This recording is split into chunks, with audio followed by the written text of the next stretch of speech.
This is a CBS News special report. I'm Nora O'Donnell with John in New York, where President Trump is about to make his second speech to the United Nations General Assembly.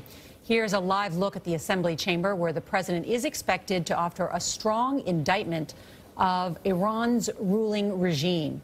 On his way to the UN this morning, he said Iran has no choice but to change its ways.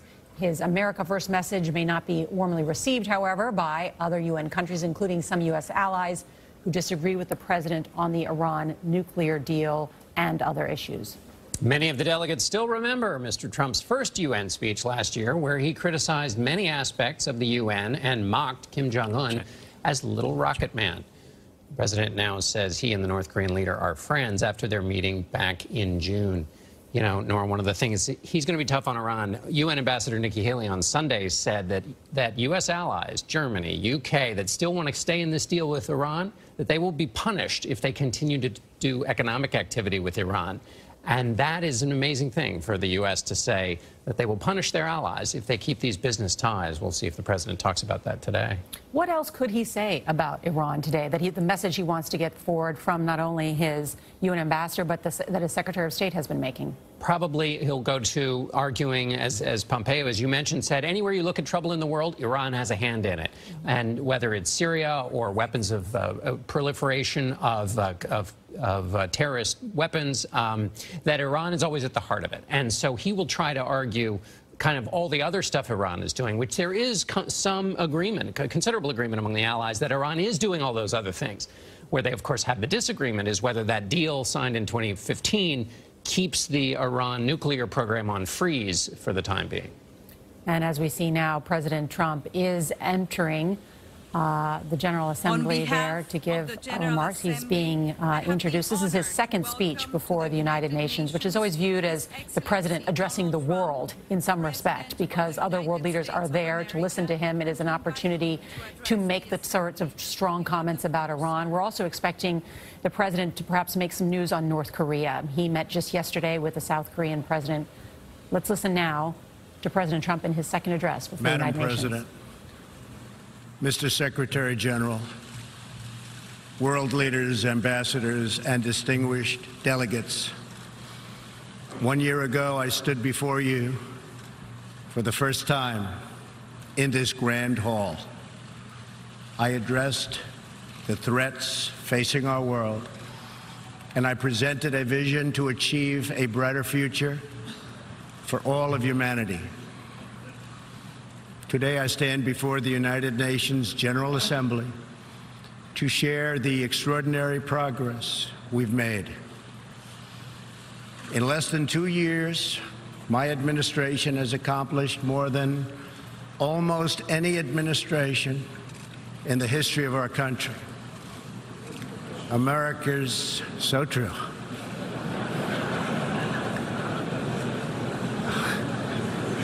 Didn't expect that reaction, but that's okay.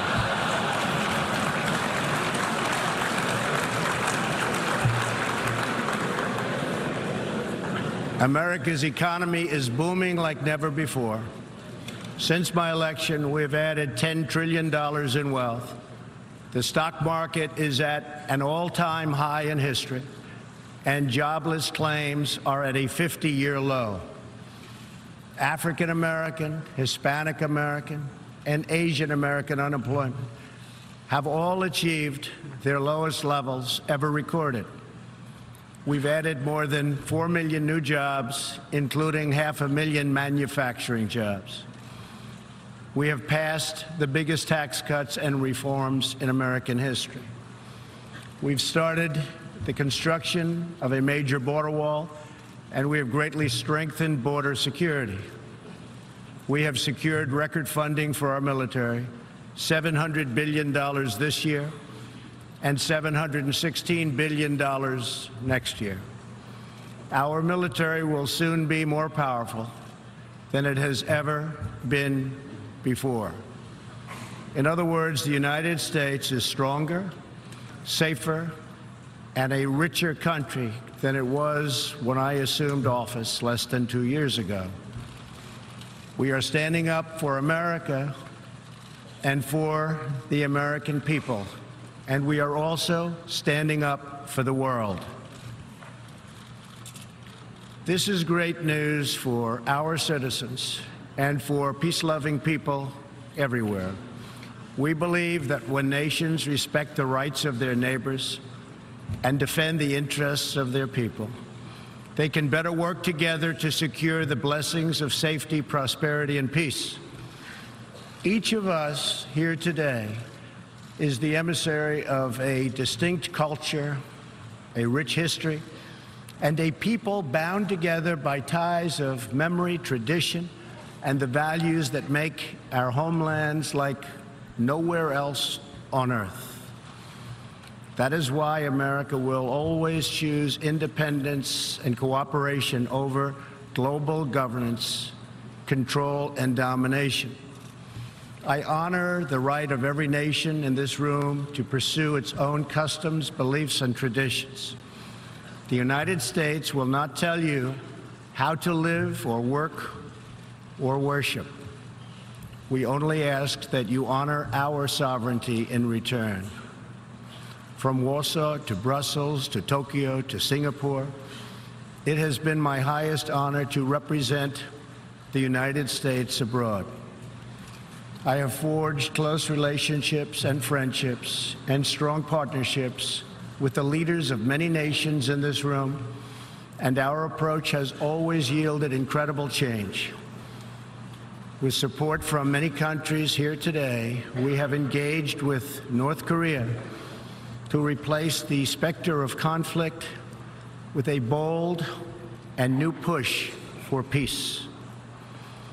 In June, I traveled to Singapore to meet face-to-face with North Korea's leader, Chairman Kim Jong-un. We had highly productive conversations and meetings, and we agreed that it was in both countries' interest to pursue the denuclearization of the Korean Peninsula. Since that meeting, we have already seen a number of encouraging measures that few could have imagined only a short time ago. The missiles and rockets are no longer flying in every direction.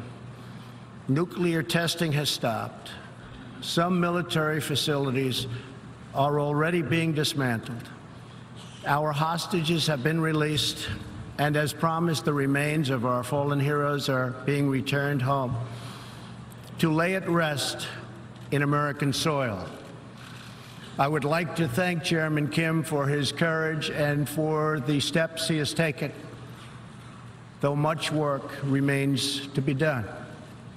The sanctions will stay in place until denuclearization occurs. I also want to thank the many member states who helped us reach this moment, a moment that is actually far greater than people would understand, far greater, but for also their support and the critical support that we will all need going forward. Special thanks to President Moon of South Korea, Prime Minister Abe of Japan, and President Xi of China. In the Middle East, our new approach is also yielding great strides and very historic change. Following my trip to Saudi Arabia last year, the Gulf countries opened a new center to target terrorist financing. They are enforcing new sanctions, working with us to identify and track terrorist networks, and taking more responsibility for fighting terrorism and extremism in their own region. The UAE, Saudi Arabia, and Qatar have pledged billions of dollars to aid the people of Syria and Yemen, and they are pursuing multiple avenues to ending Yemen's horrible, horrific civil war. Ultimately, it is up to the nations of the region to decide what kind of future they want for themselves and their children. For that reason, the United States is working with the Gulf Cooperation Council, Jordan, and Egypt to establish a regional strategic alliance so that Middle Eastern nations can advance prosperity, stability, and security across their home region. Thanks to the United States military and our partnership with many of your nations, I am pleased to report that the bloodthirsty killers known as ISIS have been driven out from the territory they once held in Iraq and Syria. We will continue to work with friends and allies to deny radical Islamic terrorists any funding, territory, or support, or any means of infiltrating our borders. The ongoing tragedy in Syria is heartbreaking. Our shared goals must be the de-escalation of military conflict, along with a political solution that honors the will of the Syrian people. In this vein, we urge the United Nations-led peace process be reinvigorated. But rest assured, the United States will respond if chemical weapons are deployed by the Assad regime. I commend the people of Jordan and other neighboring countries for hosting refugees from this very brutal civil war. As we see in Jordan, the most compassionate policy is to place refugees as close to their homes as possible, to ease their eventual return to be part of the rebuilding process. This approach also stretches finite resources to help far more people, increasing the impact of every dollar spent. Every solution to the humanitarian crisis in Syria must also include a strategy to address the brutal regime that has fueled and financed it, the corrupt dictatorship in Iran. Iran's leaders sow chaos, death, and destruction. They do not respect their neighbors or borders or the sovereign rights of nations.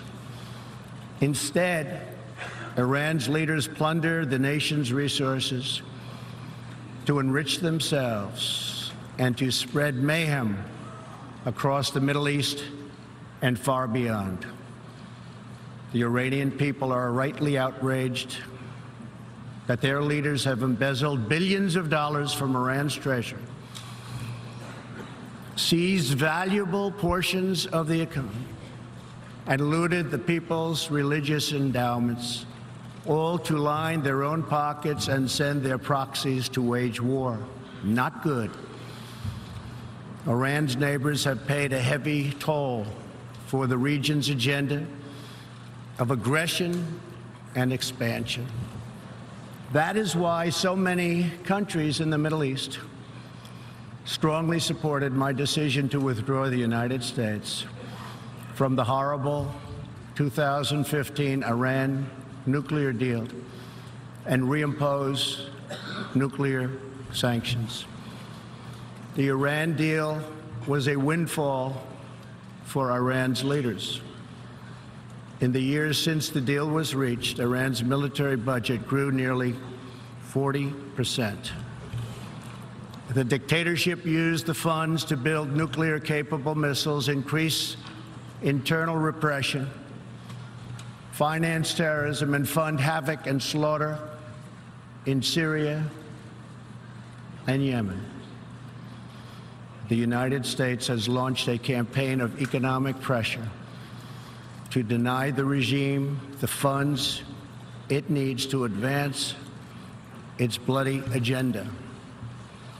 Last month, we began reimposing hard-hitting nuclear sanctions that have been lifted under the Iran deal. Additional sanctions will resume November 5th, and more will follow. And we are working with countries that import Iranian crude oil to cut their purchases substantially.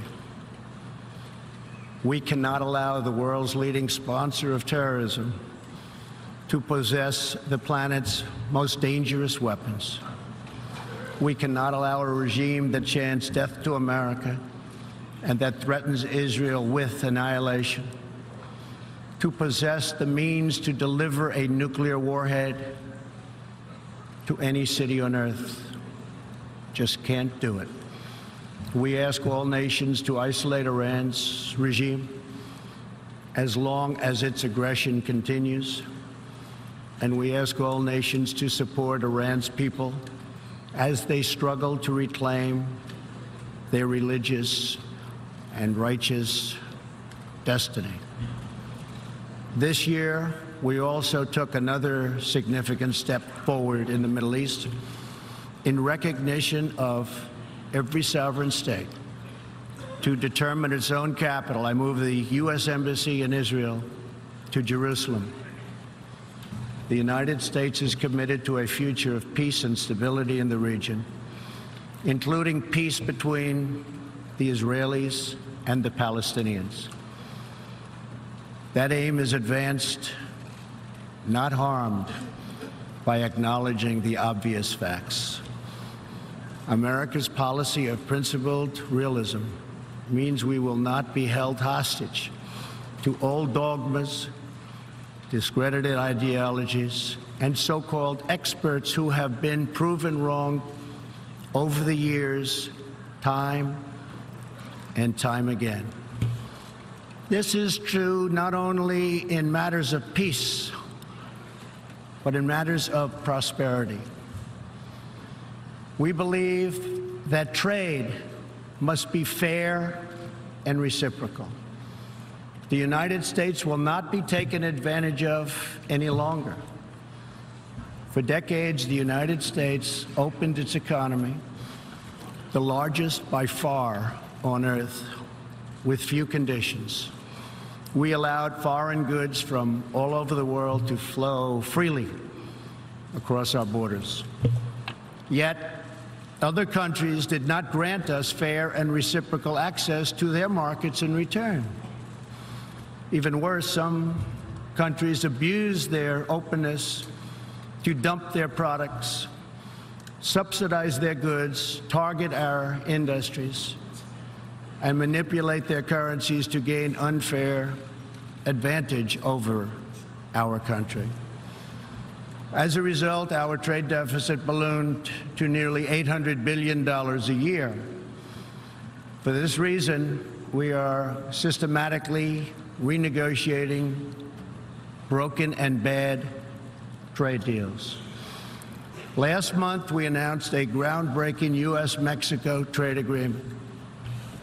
And just yesterday, I stood with President Moon to announce the successful completion of the brand new U.S.-Korea trade deal. And this is just the beginning.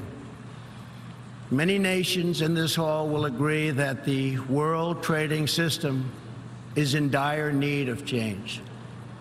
For example, countries were admitted to the World Trade Organization that violate every single principle on which the organization is based.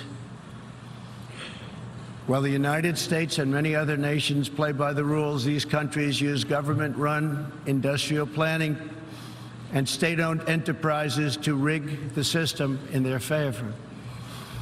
They engage in relentless product dumping, forced technology transfer, and the theft of intellectual property.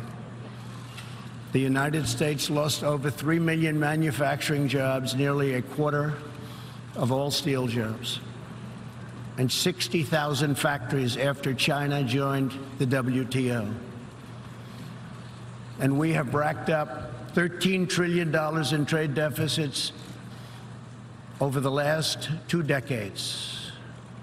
But those days are over. We will no longer tolerate such abuse. We will not allow our workers to be victimized, our companies to be cheated, and our wealth to be plundered and transferred.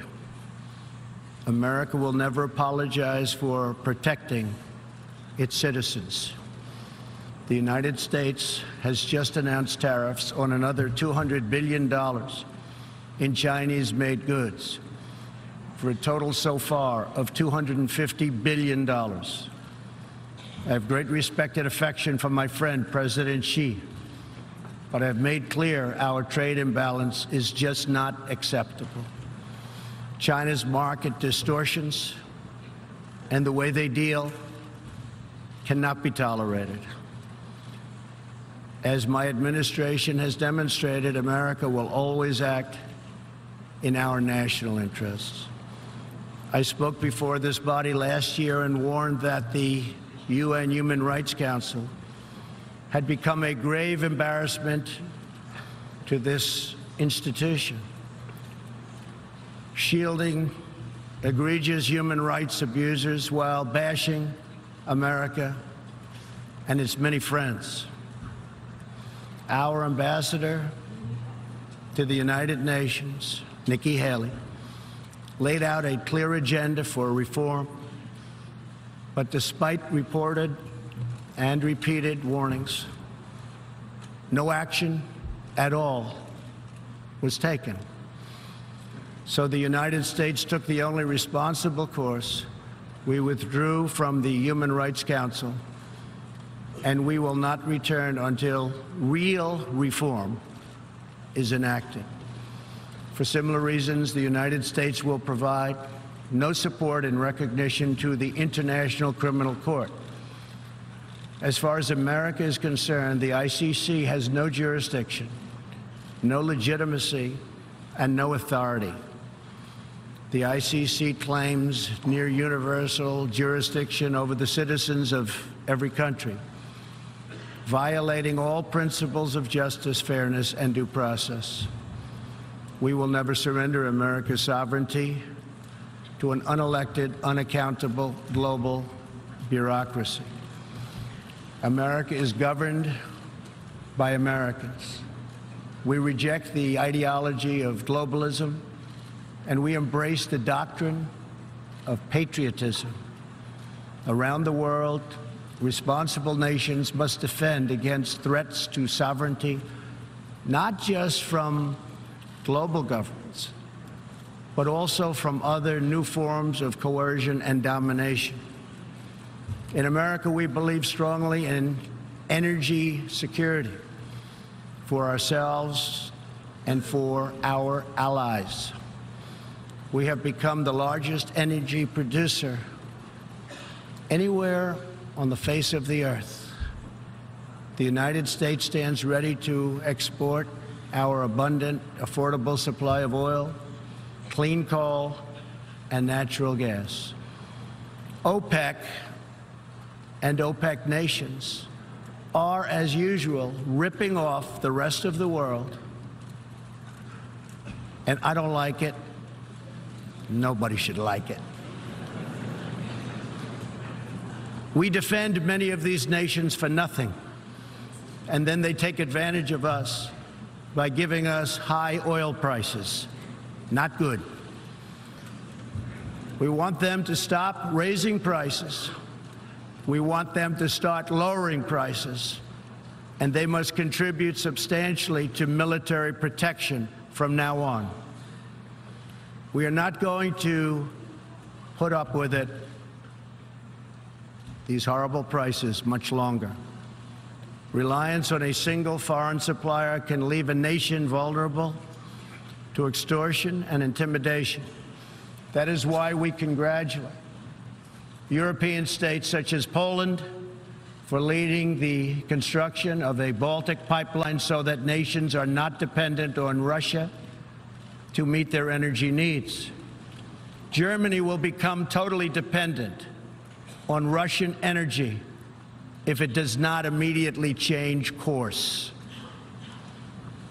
Here in the Western Hemisphere, we are committed to maintaining our independence from the encroachment of expansionist foreign powers.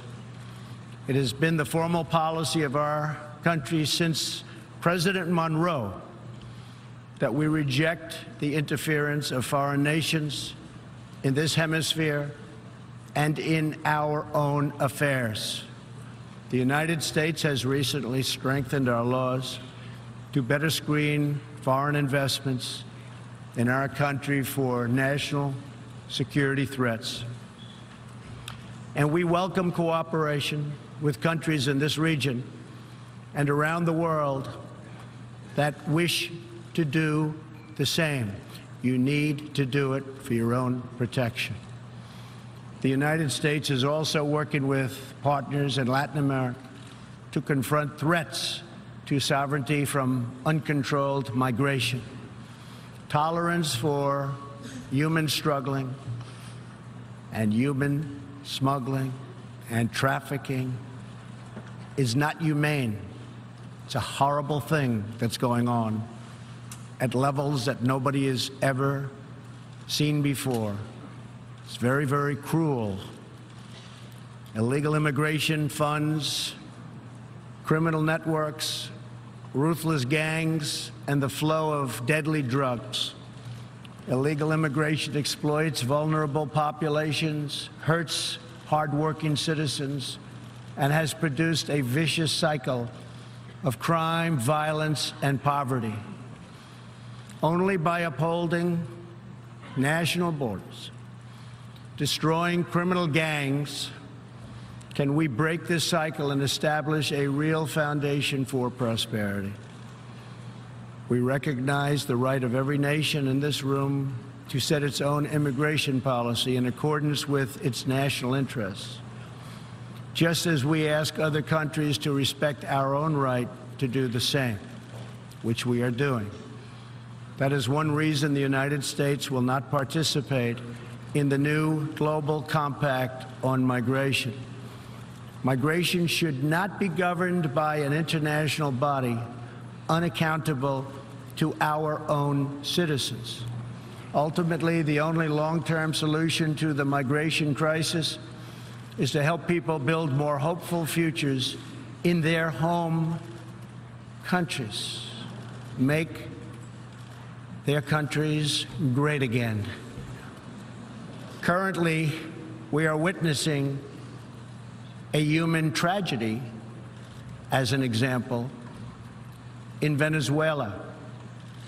More than 2 million people have fled the anguish inflicted by the socialist Maduro regime and its Cuban sponsors.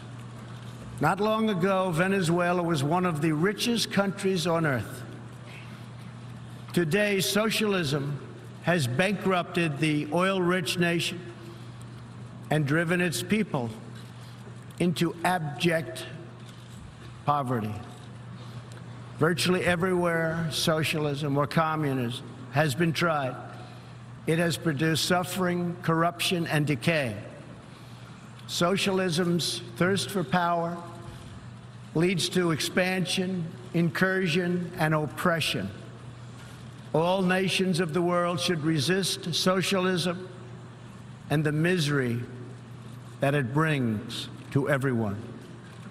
In that spirit, we ask the nations gathered here to join us in calling for the restoration of democracy in Venezuela.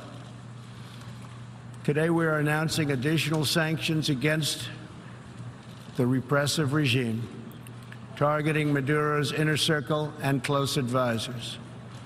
We are grateful for all of the work the United Nations does around the world to help people build better lives for themselves and their families.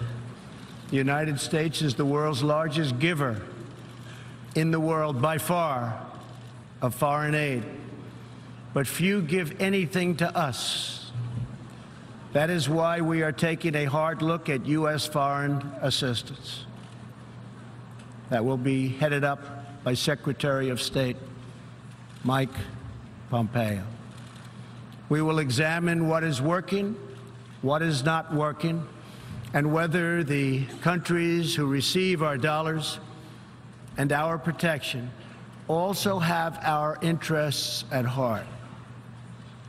Moving forward, we are only going to give foreign aid to those who respect us and, frankly, are our friends.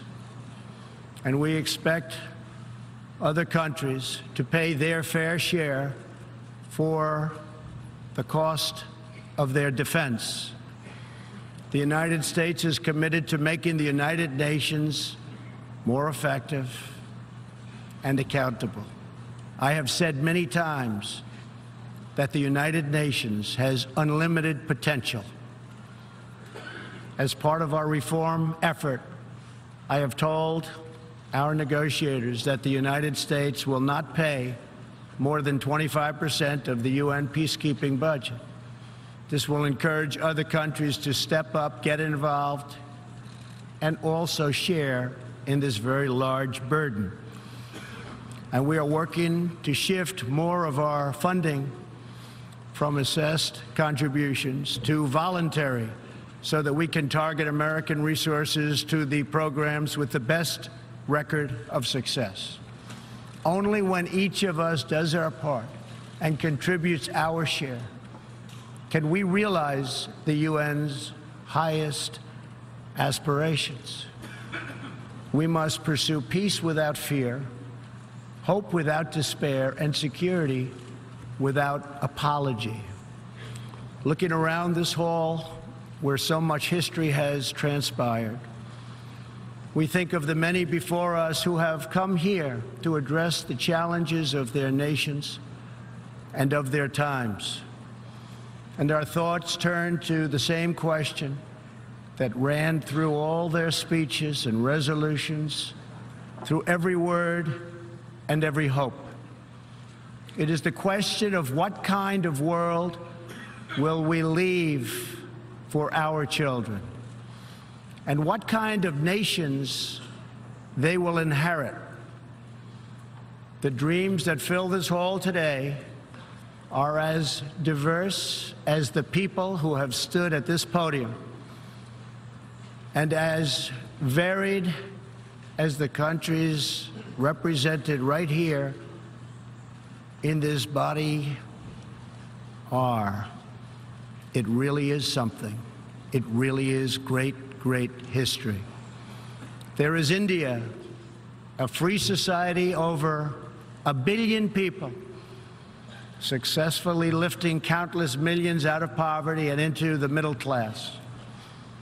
There is Saudi Arabia, where King Salman and the Crown Prince are pursuing bold new reforms. There is Israel, proudly celebrating its 70th anniversary as a thriving democracy in the Holy Land. In Poland, the great people are standing up for their independence, their security, and their sovereignty. Many countries are pursuing their own unique visions, building their own hopeful futures, and chasing their own wonderful dreams of destiny, of legacy, and of a home. The whole world is richer. Humanity is better because of this beautiful constellation of nations, each very special, each very unique, and each shining brightly in its part of the world. In each one, we see awesome promise of a people bound together by a shared past and working toward a common future. As for Americans, we know what kind of future we want for ourselves. We know what kind of a nation America must always be. In America, we believe in the majesty of freedom and the dignity of the individual. We believe in self-government and the rule of law.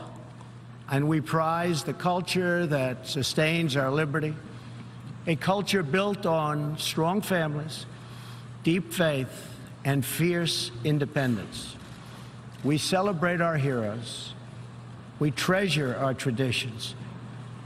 And above all, we love our country. Inside everyone in this great chamber today, and everyone listening all around the globe, there is the heart of a patriot that feels the same powerful love for your nation, the same intense loyalty to your homeland. The passion that burns in the hearts of patriots and the souls of nations has inspired reform and revolution, sacrifice and selflessness, scientific breakthroughs, and magnificent works of art. our task is not to erase it, but to embrace it, to build with it, to draw on its ancient wisdom, and to find within it the will to make our nations greater, our region safer, and the world better, to unleash this incredible potential in our people. We must defend the foundations that make it all possible. Sovereign and independent nations are the only vehicle where freedom has ever survived, democracy has ever endured, where peace has ever prospered. And so we must protect our sovereignty and our cherished independence above all. When we do, we will find new avenues for cooperation unfolding before us. We will find new passion for peacemaking rising within us.